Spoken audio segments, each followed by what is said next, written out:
Hello, I'm Jim Cuno, President of the J. Paul Getty Trust. Welcome to Art and Ideas, a podcast in which I speak to artists, conservators, authors, and scholars about their work. The reason why African Americans began these places of leisure and relaxation in the outdoors was because they were excluded from going to the white establishments. In this episode, I speak with historian Allison Rose Jefferson about her new book, Living the California Dream, African American Leisure Sites During the Jim Crow Era.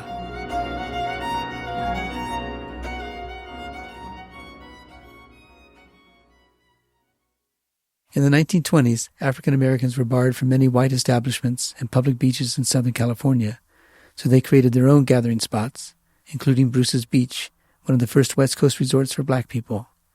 But racism reigned, and in 1924, the Manhattan Beach City Council used eminent domain to seize the oceanfront land from the Bruces. Now, nearly a century later, California has agreed to return this valuable property to the descendants of the Bruce family. While this story has received much attention of late, there are many lesser-known stories of how black Americans pioneered leisure sites in the Golden State and contributed to the rapid growth of a flourishing industry. Allison Rose Jefferson is a scholar in residence with the Getty Conservation Institute and the author of Living the California Dream, African American Leisure Sites During the Jim Crow Era.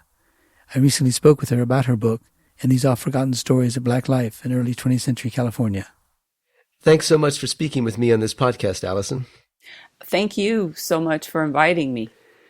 You write in your book that several sites throughout the U.S. catered to an African American clientele during the 19th and early 20th centuries, including the Poconos in Pennsylvania, Sag Harbor in New York, Oak Bluffs on Martha's Vineyard, Amelia Island, Florida, and the Gulfside Resort outside Biloxi, Mississippi. How and when did this phenomenon of black leisure sites get started? So all of these black leisure sites around the nation started when you began to have an African American middle class after Reconstruction in the latter decades of the 19th century. Most of them, though, started in the 20th century, not far from urban centers where you had large populations of African Americans. The ones that you mentioned in the East Coast began because African Americans wanted to experience the outdoors and the resort life that was becoming popular just as white folks did. But unfortunately, at that time, due to discrimination, they weren't allowed in many cases to go and enjoy these places because Sag Harbor had a general population resort culture. The Poconos had a population that had various resorts. There was a big Jewish resort there, and the Poconos became popular in the 20th century. Amelia Island started in Florida as a resort in the early 20th century. Martha's Vineyard had been a place where the Methodists started resort and revival camps in the 19th century, and African Americans started going to those revival camps, and they wouldn't let them stay in the camps, so they set up their own places outside of the Methodist camps. And the same with some other places. Gulfside Resort was also a Methodist resort that was in the Mississippi area near Biloxi. It lasted actually into more recent times. Unfortunately, the area was destroyed with hurricanes in the last 10 years. It had had a senior housing population that was living there. Was there a particular culture that defined African American leisure sites and distinguished one region from another, say Oak Bluffs from Biloxi, Mississippi, like particular food or dress or music? I'm sure. They were regionally different from the standpoint of where they were located. So African American folks in the South were different than African American folks in the North. So I'm sure there was some kind of difference in terms of the activities. In New England, you might be going crabbing. In Mississippi, that might not be what you're doing. You might be going sailing up in Massachusetts, but you might not be doing that down in Mississippi. And certainly in Mississippi, there was much more discrimination down there. So folks probably would have been more concerned about staying within the confines of the Gulf Side resort area. Whereas in Massachusetts, up on Martha's Vineyard, they might have been residing in one area near the campgrounds, the Methodist campgrounds, but they were going all over the island. And there was also a Native American community that was there, and there was a historically free Black community that lived on the island of Martha's Vineyard. So I think, yes, each place had its own particulars. That's why people went. I mean, most people that were in New York or in Massachusetts weren't going to Gulfport. They were going to Sag Harbor or going to Martha's Vineyard, just as the folks that go to Gulfport, they're from the cities around that region in Louisiana and Mississippi and Alabama. How did the particular phenomenon get extended to California? The things that were attracting everyone else to California in terms of the climate, the beautiful surroundings, new life opportunities, real estate development opportunities, all of those things were things that African Americans wanted. People sometimes forget that there was discrimination all over the United States. The reason why African Americans began these places of leisure and relaxation in the outdoors was because they were excluded from going to the white establishments. The same kinds of things happened here in Southern California. California had civil rights laws from the 1890s that said that they could go anywhere they wanted to in terms of public accommodations. Now, sometimes those laws were laxly enforced, and then there were informal practices that also impacted African Americans' abilities to exercise their rights as citizens. And so with that, they formed these resort areas here to enjoy the opportunities that California had to offer. Were they scattered throughout Northern and Southern California, or principally in Southern California? The 19th century was the time of the Black migration to Northern California, because that was where most people were living in terms of California from the time of the gold rush through the 1890s. And then in the 20th century, Southern California, Los Angeles, became the center of the African American population in the state of California and also in the West. And so with the larger population, more affluent population here, you had these sites that developed in Southern California.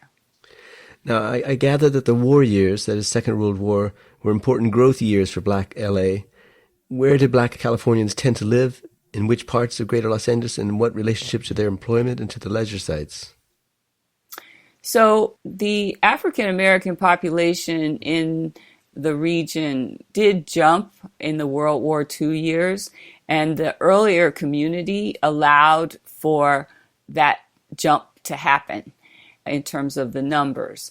And so in the 1950s, African Americans settled in the neighborhoods around Central Avenue, south of downtown Los Angeles. Originally, it was south of Little Tokyo in Los Angeles, and then it became south of what is the 10 freeway today.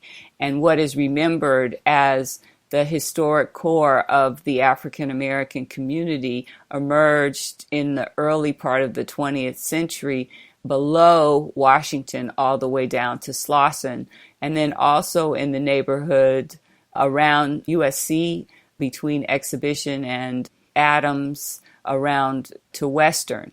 And then there was also a small community around the Temple area in Los Angeles, and there was also a community in Boyle Heights and in Watts. And there was also a small community in Venice, California.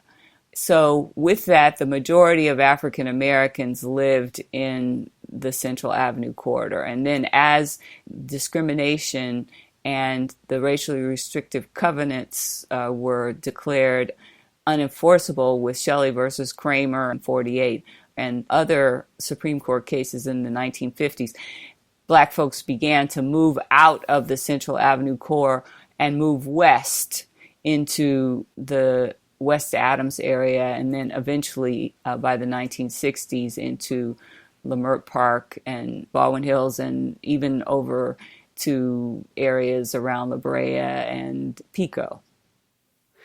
Tell us about the Negro Motorist Green Book. What was that, and what role did it play in development of black leisure sites? So the Negro Motorist Green Book was one of several guides that were developed over the course of the 20th century to help African Americans navigate traveling so that they could find places to stay, places to eat, places to get their hair done, all these kinds of things, where they would be treated with dignity rather than discrimination.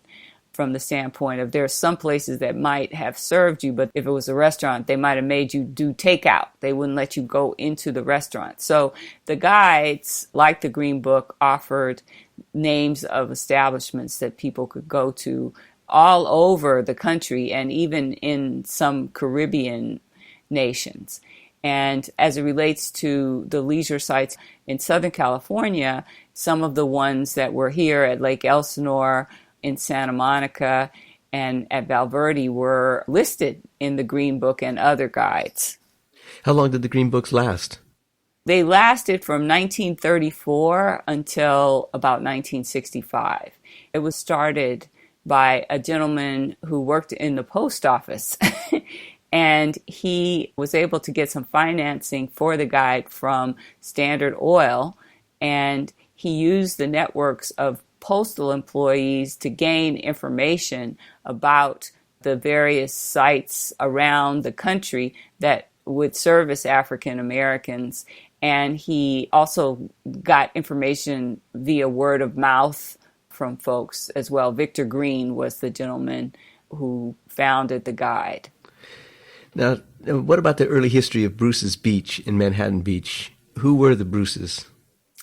So Willa and Charles Bruce were some of the early entrepreneurs in the region developing a leisure business for African Americans. Around the time that they were developing their business there in Manhattan Beach, there was also the Lake Elsinore establishments that were developed. And then in Santa Monica, African Americans were attempting to develop resort businesses there, and also in Playa del Rey.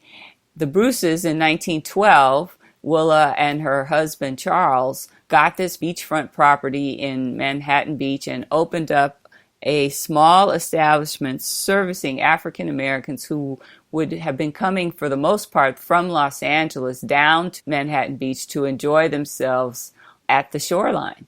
And initially it was a pop-up tent affair where they had place for you to change your clothes, because we have to remember, a lot of people forget this, but in 1912 the freeway system was not in place, and there were not paved roads from Los Angeles Central Avenue District, which is about 15 miles away.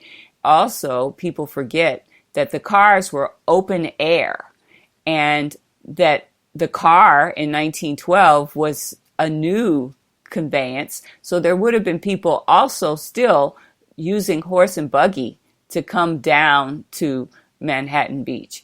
And by 1912, the electric streetcar had just been expanded to cover that area. So that made it accessible for Black folks and others from Los Angeles to get down to Manhattan Beach. If you took the streetcar, it would have taken you about an hour. If you were driving, it might have taken you longer because it would depend on, where you're coming from and what roads you were going on. And so with this town was just developing, and the Bruces, just like some of the other folks that were there developing businesses and buying property, were looking at their own enjoyment at that particular moment in time, but they were also looking at how is the city of Los Angeles, the region, how is it going to be developing in terms of population, movement, and expansion. And so they opened this resort, and then even from the first day, they had problems with some of the white folks not wanting them there. And one of the white landowners, who was the developer of the area, George Peck roped off the beach to keep the black folks from being able to access the water because he owned the property from the water line up to where the Bruce's property was. The patrons ignored that and they just walked around his area that he had roped off. Eventually, the resort continued, even with these inconveniences, and there was a newspaper article in 1912 which articulated that the white folks didn't like the fact that the black people had opened this resort and that they were going to try and push them out. But the Bruces were able to hang on. They were able to build some structures there, and we have some photographs of one of the structures that they built, which eventually included a restaurant and a few rooms for changing your clothes to get into your beach attire, and then some spaces for a few folks to stay overnight down there. It was a very successful and popular place until it was forcibly closed in the 1920s by eminent domain proceedings from the city of Manhattan Beach because they decided that they didn't want the black folks there. There were different waves of harassment that occurred with the Ku Klux Klan doing telephone campaigns to intimidate the Bruces. The city changed laws in terms of parking with signs up saying you could only park 10 minutes. African American folks got their tires slashed. They put in vagrancy laws that said you couldn't change clothes in your cars. They changed laws in terms of what could be developed along the beachfront, and you had to get permission from the city to do any expansion, all kinds of things just to minimize the African American business development that was there that the Bruces had started. But the 1920s harassment action was the one that was able to close the place down with the eminent domain proceedings. Now, what was the role of the NAACP in all of this? They didn't have a role in what formally went on in terms of the Bruces and the other African American families that had settled around the resort area who had vacation homes. Their role was more in making sure that it was recognized that the public beachfront was open to everyone. Because even after the Bruce's establishment was closed and the other families were pushed out through the eminent domain proceedings, African Americans were still going down there to use the beach because there were still some other families that were there in the area. They weren't in the area that was taken through eminent domain from 26th to 27th and from Highland to the beach, but they were just outside of that area. So you still had a friendly place, more or less, to go because you knew people. And so with that, the white folks were trying to keep African Americans from using the beach. So the city did a lease with one of their cronies to rope off the area between 25th and 27th Street to say that it was a private beach. And the African Americans active with the NAACP challenged that, and they went down there and they wound up getting arrested. There had been some other cases where African Americans were using the beach there and they got arrested also, and so that was why the NAACP pushed the issue. And with that, their civic protest was the first civil disobedience operation of African Americans in Southern California. They were able to, through court maneuvers, establish that the civil rights laws of the 1890s and into the 1920s said that the beach was open to everyone.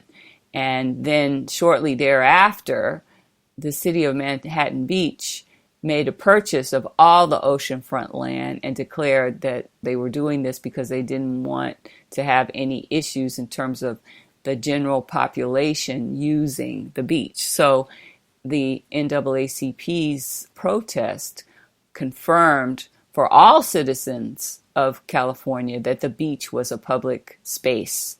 And that's something that we're still fighting about today in some areas of the state where some property owners, mostly rich property owners, are trying to keep people from using the beach in front of their homes. Were the black Americans in Santa Monica living under the same circumstances as those in Manhattan Beach? Was it as difficult in Santa Monica as in Manhattan Beach? There were challenging circumstances because discrimination was everywhere, but you didn't have an African American community in Manhattan Beach because in 1924, with the eminent domain proceedings, they chased black people out of Manhattan Beach. You can see that through line to today. There's less than 0.5% of the city of Manhattan Beach which is African American. The town has 35,000 people. That's less than 200 people in Manhattan Beach that are African American. In Santa Monica, you have an African American community that was established in the 1880s. We have records of folks who were living there with the founding of the town, who had businesses, who owned their own homes, who were involved in working for different establishments. And you had the first African American church established in Santa Monica in 1906. They get their first building in 1908. And so it's a different milieu in terms of African Americans being able to reside there in Santa Monica. Now, they also had some issues in terms of being sabotaged by white supremacists, discrimination, and subterfuge measures when they were trying to develop resort space on the beach. But the community in Santa Monica has persisted. Today, about 5% of the population in Santa Monica is African American. And the beach service business that did last in various iterations, La Bonita lasted through the 1950s. But some of the other efforts that African Americans tried to develop beachfront resort areas were foiled by various abuses of public power and informal discrimination. What was the Casa del Mar Hotel like at this time, and what role did it play in all of this? So African Americans developed a small beach service business, La Bonita, and it was a few blocks inland from the beach. But in 1922, African Americans tried to develop a beach resort business and amusement facility at oceanfront and Pico, right around where Shutters on the beach is today. They were led by Norman O. Houston, who was a founder of the Golden State Mutual Life Insurance, which was one of the largest African-American businesses in the country up until it closed.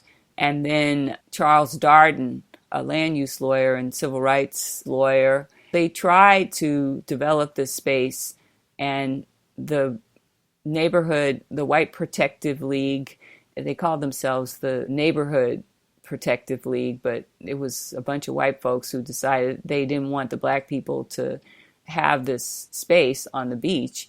They rallied the business people and they rallied the neighborhood there in South Santa Monica to say that they didn't want the black people to have this resort. 500 white folks showed up to a city council meeting, and they got the city council to say that, well, if they want to own the land, that's fine. If they want to build a house, that's fine. But they can't build a resort business. So once the land was no longer in black hands, and some other white folks had some ideas about developing beachfront clubs and resorts, they went to the city council to ask for a change in the variance so that they could build a resort. And so that's what happened. The Casa del Mar got that change in variance, and they started building in 24. They opened in 25. And then before 1930, right across the street from them, the Edgewater Club, which would have been the site of the African American development, they were allowed to build that space. And then down the way, north, the Breakers Club, which is now today an apartment building, was allowed to come in.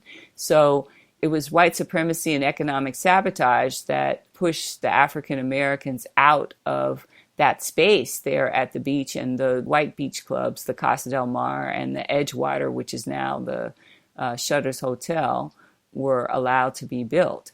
But that area from Pico down south to about Bicknell is where African Americans had been hanging out at the beach, because the historic African American community that formed early in the South Santa Monica Beach area was up the street around where the church was at 4th and Bay Street. And that was Phillips Chapel Christian Methodist Episcopal Church, which was the first African American led and owned institution in Santa Monica, and it still exists today. And then folks were also moving into the area where the Civic Auditorium is now, and that area had a street called Belmar, and that was where the La Bonita establishment was. And then there was also another neighborhood that was just north of Santa Monica High School, where Nick Gabaldon, who is the first documented surfer of African American descent in his family, lived alongside some other African American and Mexican American families. We've been talking about the historic leisure sites that you write about in your book called Living the California Dream, African American Leisure Sites During the Jim Crow Era. Tell us about your recent projects, especially the Commemorative Justice Initiative in Belmar Park. So we have a project at the historic Belmar Park, which is at 4th and Pico in Santa Monica. It's a sports field, and it's on the old parking lot of the Santa Monica Civic Auditorium. And that project, I hope, is something that will inspire folks to learn more about their history and also inspire them to think about what their dreams are as it relates to their lives.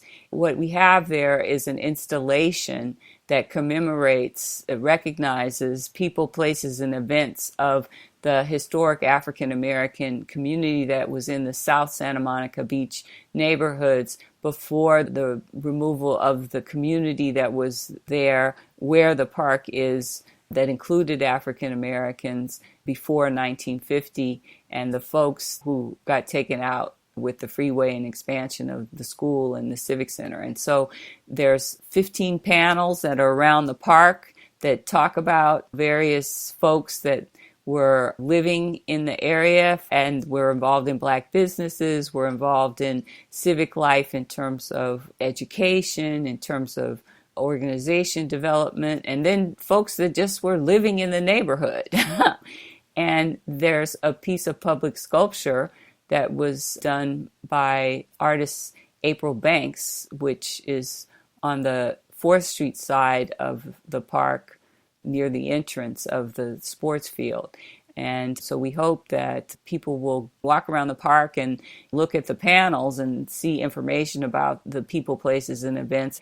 There's also lesson plans that were developed with UCLA's teacher enrichment program for 3rd, 4th graders, 8th graders, and high school students. And so that is something that teachers can share with their students, and they can learn about the various folks who lived and worked and participated in civic life in the Santa Monica area, who were African American pioneers of various decades. Now, there's also a time capsule involved. Tell us what's in the time capsule called Belmar 2020. So in the time capsule, there's a lot of different things. They got some letters from different people about what they hope will be in the future when they pull out the time capsule in 2070. There's a youth high school student project that was done where kids imagined what that area might have looked like in 2020 had remained a place where businesses and residents were, and if the beach service businesses had been able to remain there, what they might be contributing to the area. There's a copy of the essay that I did for the project in there. There's a copy of my book in there. There's some photographs that community members offered up as well, some artwork from some of the kids who were involved, some poetry. Some of it's more of expository writing about what they saw for the future of this area had it evolved in terms of being a place that was a resort area that African Americans were developing at that point in time. What's the future for these leisure sites and others like them? Most of these African American leisure sites, in terms of their current configuration, they're not what they were in the past because times have changed with discrimination being lessened and African Americans having more opportunities to go to lots of other places. They did, and they stopped going to some of these early resorts that they had established. And white folks never supported black businesses, so that's another reason why they failed.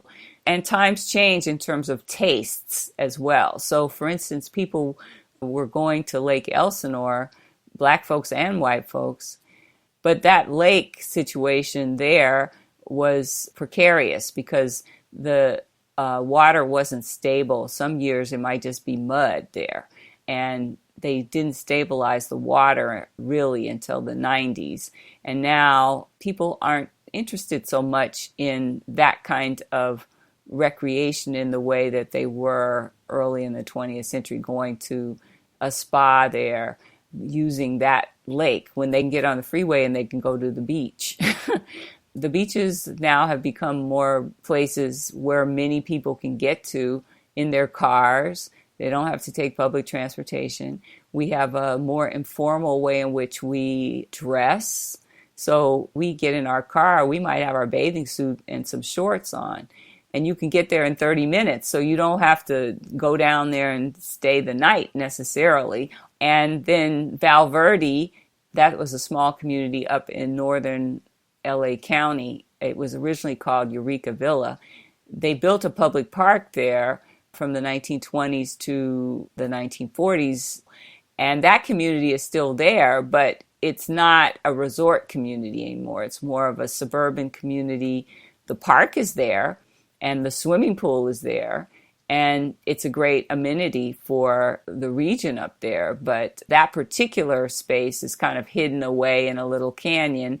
And the area has developed dramatically in terms of that northern LA County area. And there's other parks that people could go to that have resources as well. So those black businesses have faded, but that doesn't mean that they aren't still inspirational stories from the standpoint of looking at, in spite of the fact that African Americans were facing discrimination, they took what was available to them at the time to try to build businesses, build communities, and enjoy what California had to offer. What is your ultimate goal in the work that you're doing now?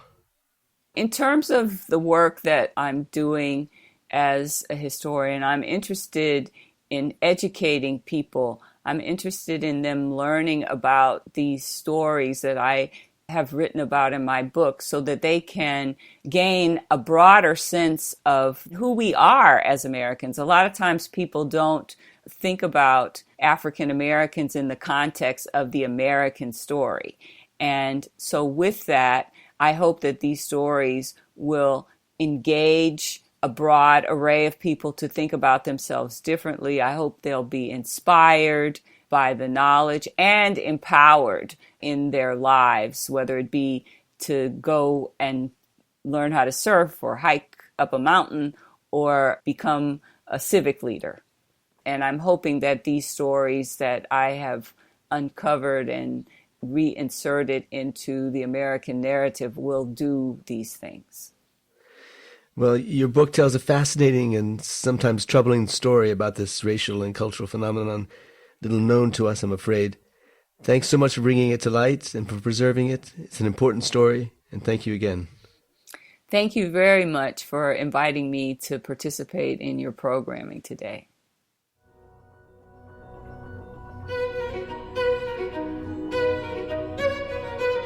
This episode was produced by Karen Fritchie, with audio production by Gideon Brower and mixing by Mike Dodge Weitzkopf.